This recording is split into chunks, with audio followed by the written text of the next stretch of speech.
Si vous avez l'habitude d'écouter ce podcast, vous connaissez peut-être un peu mon parcours d'ancienne inspectrice des impôts reconvertie comme formatrice en création et en gestion d'entreprise spécialisée dans l'administratif. On reste dans le même domaine, ça ne change pas.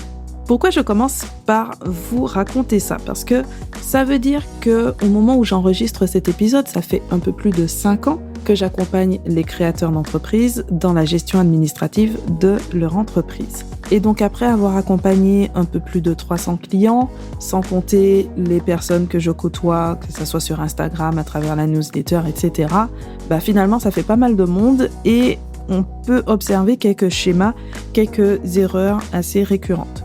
Et donc c'est notre sujet du jour, quelques erreurs à éviter quand on crée sa micro-entreprise, donc toujours du point de vue administratif et de la gestion en général. Comme d'habitude, quand je cite des ressources, vous avez les liens dans la description de l'épisode ou dans la transcription sur j'aimelapaperasse.com. Donc c'est parti pour l'épisode du jour, je vous souhaite une bonne écoute. Créer sa micro-entreprise, c'est à la fois simple et compliqué. C'est simple parce que la formalité de création se fait rapidement en ligne et le fonctionnement est largement simplifié par rapport aux autres formes d'entreprise. Et en même temps, c'est compliqué parce qu'on ne sait pas toujours comment s'y prendre, par où commencer et surtout comment éviter au maximum les erreurs qui font parfois perdre beaucoup d'argent ou empêchent de bien développer son projet. Donc évidemment, il y a plein de facteurs au niveau du produit, du service que vous vendez, du marketing, etc.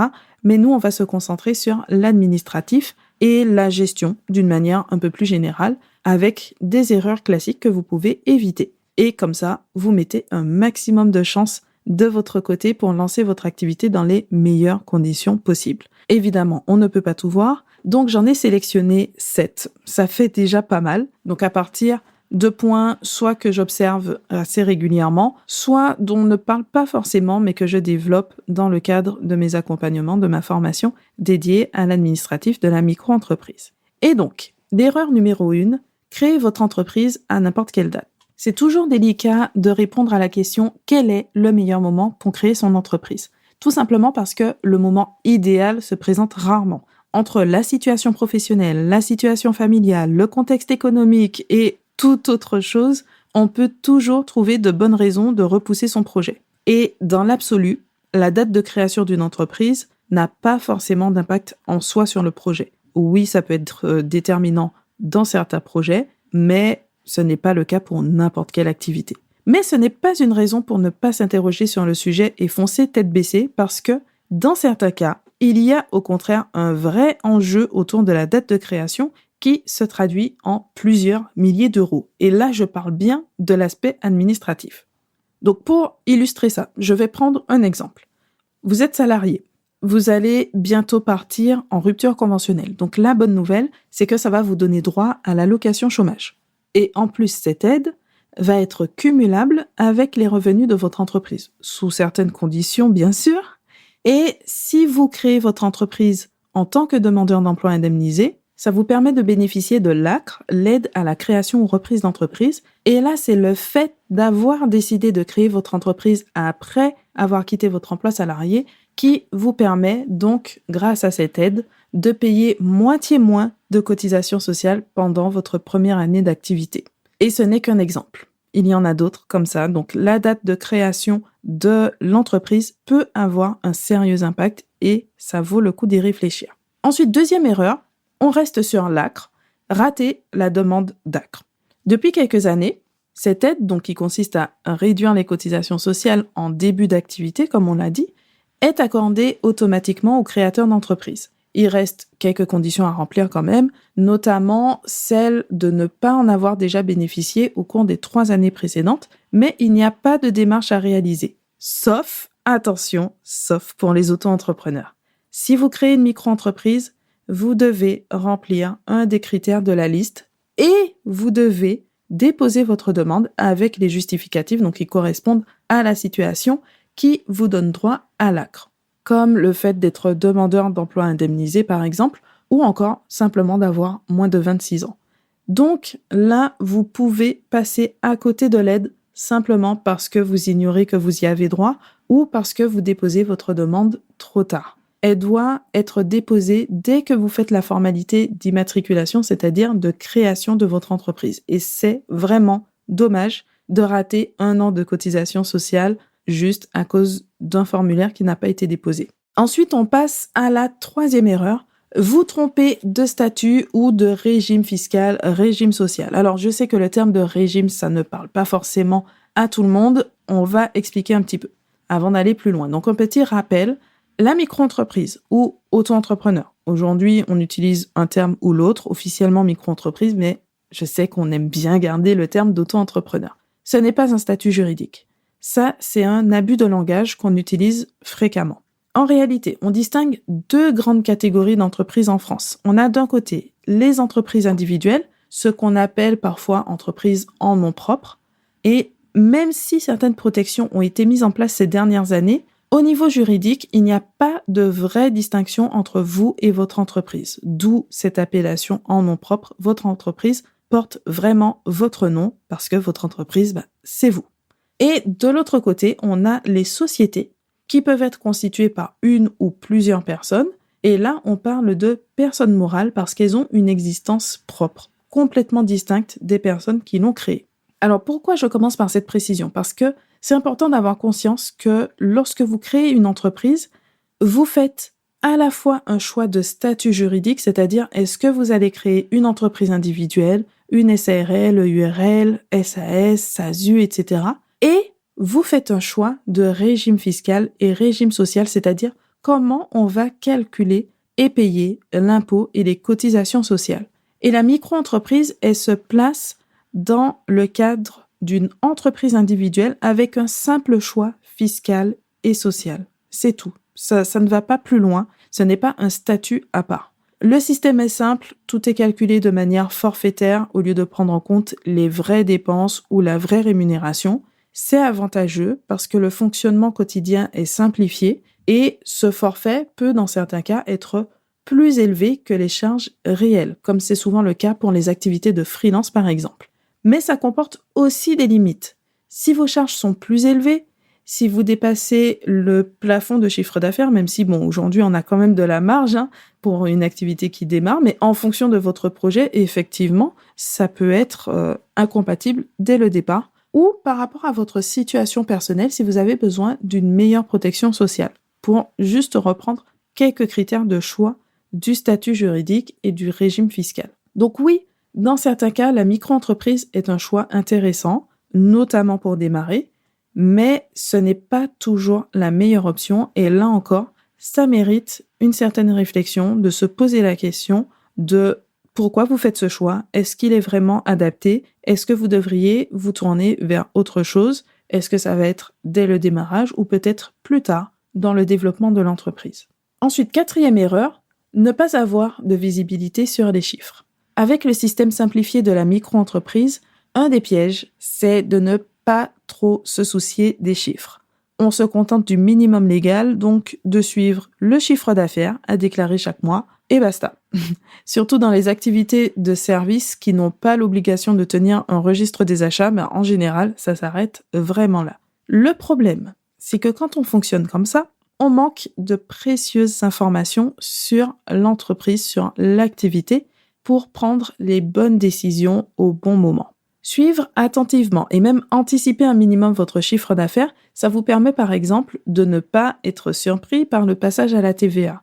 C'est toujours beaucoup plus fluide que de devoir rattraper de l'administratif en retard avec parfois des milliers d'euros à rembourser à l'État. Et ça, c'est quelque chose que je vois régulièrement, malheureusement. C'est toujours difficile comme situation, ces moments de rattrapage, même quand on se rend compte soi-même que ce n'est pas dans le cadre d'un contrôle fiscal, ça reste douloureux. Alors ça, vous allez me dire, si vous suivez correctement votre chiffre d'affaires, que vous connaissez les grandes lignes, les plafonds, etc., ok, ça, vous allez vous en rendre compte. Mais on va prendre un autre exemple. Le fait de connaître vos charges, ça vous permet de vérifier que votre statut juridique et que vos options fiscales sont toujours adaptées à votre situation. Ça nous ramène au point précédent, la question du statut juridique, du régime fiscal, parce que ce n'est pas quelque chose de figé. Donc peut-être que vous devriez rester en micro-entreprise, passer au réel ou encore passer en société, pourquoi pas. Et donc faire un point régulier sur votre activité, ça reste toujours une bonne habitude de gestion et pour ça, vous avez besoin d'éléments concrets et donc ça inclut les chiffres. Ensuite, 5e erreur, confondre chiffre d'affaires et revenus. Alors, j'exagère un peu dans la formulation, vous avez forcément conscience que tout votre chiffre d'affaires n'ira pas au final dans votre poche, mais il y a une grande différence entre le fait de le savoir, d'une manière générale, et le fait de connaître précisément l'écart entre les deux sommes. En pratique, le chiffre d'affaires va couvrir vos cotisations sociales. Et en micro-entreprise, si on arrondit, c'est déjà 12 à 21% du chiffre d'affaires qui s'envole. Ensuite, on a l'impôt sur le revenu. Si vous optez pour le versement libératoire, c'est encore 1 à 2%. Alors bien sûr, si vous n'avez pas cette option, vous devrez quand même payer l'impôt sur le revenu, mais ça va plus se jouer du côté perso que du côté pro. Et puis, toutes les dépenses pour faire fonctionner l'entreprise au quotidien. Donc les achats de matière, les abonnements, les assurances, prestataires, etc. Tout ça en plus des frais pour renouveler ou compléter votre matériel, par exemple. Et bien sûr, de l'objectif final, votre rémunération. Donc si on prend un petit exemple, 2000 € de chiffre d'affaires en activité libérale, par exemple pour une formatrice. Ok, je ne suis pas allée chercher mon exemple très loin. Ça va donner au grand maximum 1500 € environ de revenus en partant du principe que vous n'avez aucune dépense pour faire fonctionner votre entreprise. Donc en réalité, il va y avoir quelques outils, un site internet, des frais de formation, les services d'un prestataire, etc. Et on arrive vite à quelques centaines d'euros par mois. Donc, finalement, l'écart peut être assez important. Et donc, on en revient à l'importance de bien suivre les chiffres de votre activité, y compris vos charges, même lorsque la loi ne vous y oblige pas, simplement pour la bonne gestion de votre entreprise. Et d'ailleurs, c'est un sujet sur lequel je travaille en ce moment et sur lequel je vous proposerai une petite offre prochainement à prix mini, simplement donc pour prendre un raccourci pour vous aider à gérer plus facilement la trésorerie de votre micro-entreprise. Voilà, c'est dit et on passe à l'erreur numéro 6, vous tromper sur les sommes à déclarer. Même si le principe est simple, il n'est pas si rare, en fait, de se tromper sur la déclaration de chiffre d'affaires et d'indiquer les mauvais chiffres à l'URSSAF ou aux impôts. Imaginons par exemple le cas où vous réalisez des prestations ou des ventes, vous émettez la facture, mais votre client n'a pas encore payé cette facture ou il paye en plusieurs fois. C'est important de connaître les règles de base pour savoir à quel moment exactement vous allez déclarer le chiffre d'affaires correspondant et pour quel montant. Donc là, dans ce cas, ça va être uniquement la somme que le client a effectivement payée qui est à déclarer. La même question va se poser dans des situations un peu plus délicates, par exemple l'impact éventuel de la TVA, des ventes ou les prestations qui font intervenir un intermédiaire comme les plateformes de mise en relation pour les freelances par exemple, ou encore les services de paiement qui prélèvent des commissions avant de reverser l'argent. Ou bien une autre situation qui, là, pour le coup, va vraiment changer la donne, le fait de bien distinguer ce qui relève des ventes ou des prestations de services. Si on compare une vente de parapluie et la création d'un site web, la distinction est évidente. Mais quand on est par exemple dans la couture ou certaines ventes à distance, ça demande un peu plus de vigilance pour savoir qu'est-ce qu'on va déclarer donc dans telle ou telle catégorie et bien répartir le chiffre d'affaires donc dans les bonnes cases et ça va impacter du coup derrière le montant de cotisation sociale et d'impôts parce que les pourcentages ne seront pas du tout les mêmes sur la vente et sur les prestations de services. Et on arrive à la 7e erreur. Oubliez de sécuriser votre création d'entreprise et votre quotidien d'indépendant. C'est un peu la synthèse de tout ça quelque part parce que lorsque vous devenez indépendant, vous n'avez personne pour vous guider en vous indiquant ce que vous devez faire, à quel moment, c'est quoi la bonne décision ou simplement vous expliquer comment ça marche. Clairement, je pense que l'autonomie est une compétence clé en matière d'entrepreneuriat. Il y a quelque part un tempérament pour ça, même si évidemment c'est quelque chose qui se développe aussi. Mais quand même, heureusement, ça ne veut pas non plus dire que vous devez avoir la science infuse pour vous lancer. Mais simplement, vous devez avoir conscience des enjeux et des possibilités aussi pour sécuriser votre projet. Donc concrètement, ça veut dire que vous avez la responsabilité de maîtriser un minimum le fonctionnement de votre entreprise, même lorsque ce n'est qu'une micro-entreprise, entre guillemets, parce que vos obligations en tant que professionnel sont les mêmes que pour n'importe quelle entreprise dans la plupart des domaines.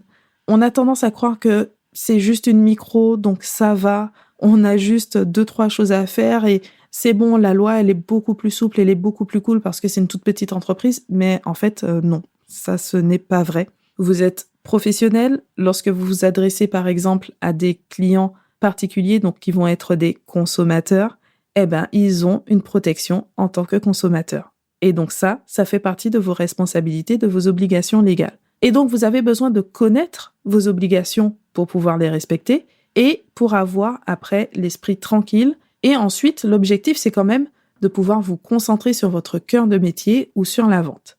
Sécuriser votre entreprise, c'est aussi penser à l'aspect financier pour continuer à vivre le temps de lancer votre activité ou en cas d'arrêt de travail, parce que ça aussi, ça fait partie de la vie. C'est aussi prendre en compte l'aspect juridique avec les CGV, les conditions générales de vente, les contrats, la protection des données, etc. Et aussi maîtriser les bases en matière d'administratif, la facturation, les déclarations fiscales, déclarations sociales, la comptabilité, etc.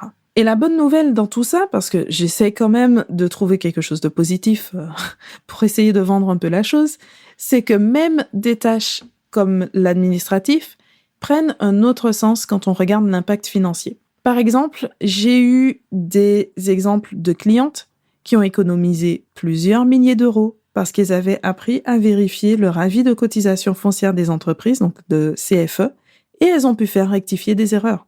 Alors, oui, dans le meilleur des mondes, ces erreurs n'arrivent pas, mais ça peut arriver. Et là, concrètement, c'est quelque chose qui fait une énorme différence. Et si elles n'avaient pas pris l'administratif au sérieux, si elles ne s'étaient pas informées ou même formées directement, puisque certaines d'entre elles, je les ai eues vraiment dans le cadre de ma formation micro-entreprise, elles seraient peut-être passées à côté et auraient continué à payer comme ça pendant des années et des années. Après, j'ai d'autres cas de clientes qui ont pu optimiser la date de création de leur entreprise pour bénéficier des aides. Et là, sur un projet, ça peut faire des dizaines de milliers d'euros d'écart. Donc, pas forcément d'un coup. Souvent, ça va être réparti sur une période de 2 ans ou alors, quand même, plusieurs milliers d'euros sur une période de 6 mois. Donc, ça, évidemment, ce n'est pas le quotidien, ce n'est pas sur la majorité de mes clients, bien sûr. Mais même si je prends des situations un peu plus marquantes pour illustrer l'importance de la gestion administrative et l'enjeu stratégique qu'il y a derrière, ça fait quand même partie du quotidien de n'importe quel travailleur indépendant. Et vraiment, ça c'est ce qui me motive chaque jour à continuer à former les micro-entrepreneurs pour que l'administratif ne représente plus un obstacle dans le parcours entrepreneurial. Donc si je dois faire un résumé ultra rapide de ce qu'on a vu dans cet épisode de podcast, on a vu donc cette erreur à éviter quand on lance sa micro-entreprise. Donc, première erreur, de créer votre entreprise à n'importe quelle date. La deuxième, de rater la demande d'ACRE, si vous y avez droit, bien sûr. La troisième, de vous tromper de statut juridique ou de régime fiscal ou régime social. La quatrième, de ne pas avoir de visibilité sur ces chiffres. Et là-dessus, je vous renvoie dans la description de l'épisode si vous êtes intéressé, donc pour avoir un raccourci pour faciliter la gestion de votre trésorerie. 5e erreur, confondre votre chiffre d'affaires et votre revenu. Donc ça revient à la question de la gestion de l'argent, des chiffres, de la trésorerie. 6e erreur, vous tromper sur les sommes à déclarer. Et 7e erreur, ne pas sécuriser votre création d'entreprise et votre quotidien d'indépendant d'une manière beaucoup plus générale. Merci d'avoir écouté cet épisode jusqu'à la fin. J'espère qu'il vous a plu et qu'il vous inspire pour votre parcours d'indépendant. Comme d'habitude, vous retrouvez la transcription complète de l'épisode de podcast sur j'aimelapaperasse.com. Vous avez tous les liens dans la description de l'épisode, qu'il s'agisse des ressources que vous pouvez télécharger gratuitement de la formation micro-entreprise et également les premières infos pour gérer sa trésorerie de micro-entreprise. Si ce n'est pas encore fait, pensez à laisser 5 étoiles ou même un commentaire sur Apple Podcast ou Spotify. Et quant à moi, je vous dis à très bientôt pour le prochain épisode.